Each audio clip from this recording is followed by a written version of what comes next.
शहादा तालुक्यातील अवैधरित्या मुरुम उत्खनन व वाहतूक करणाऱ्यांनी अक्षरशः उच्छाद मांडला आहे। महसूल विभागातील अधिकाऱ्यांचा यावर वचक नाही असा आरोप स्थानिक नागरिकांनी केला आहे। मुरुमचे परिसरात अवैध उत्खनन सुरू आहे, त्यातून कोट्यवधी रुपयांचा शासनाचा महसूल बुडत आहे। तालुक्यात विविध गावात जमिनीतील मुरुम काढण्याची शासनाने परवानगी दिली आहे। शासनाला रॉयल्टी कमी भरायची आणि हजारो ब्रास मुरुम उचलायचा, त्यातून बक्कळ पैसा कमवायचा असा व्यवसाय धंदा सुरू आहे।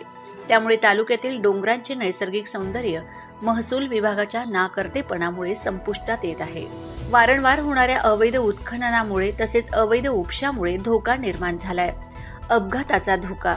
महसूल विभागाने उत्खननाची परवानगी दिली असली तरी वाहतूक करताना वाहनात 3 ब्रासपेक्षा अधिक मुरुमाची बेकायदा वाहतूक केली जाते, त्यातून अपघाताचा धोका संभवतो। मुरुम यांची वाहतूक मोठे हायवे डंपर यातून केली जाते। दिवसा रात्री अनेक गाड्या तालुक्यातून विविध गावातून धावत असतात।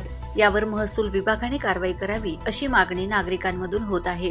प्रश्नचिन्ह न्यूज नेटवर्क शहादा।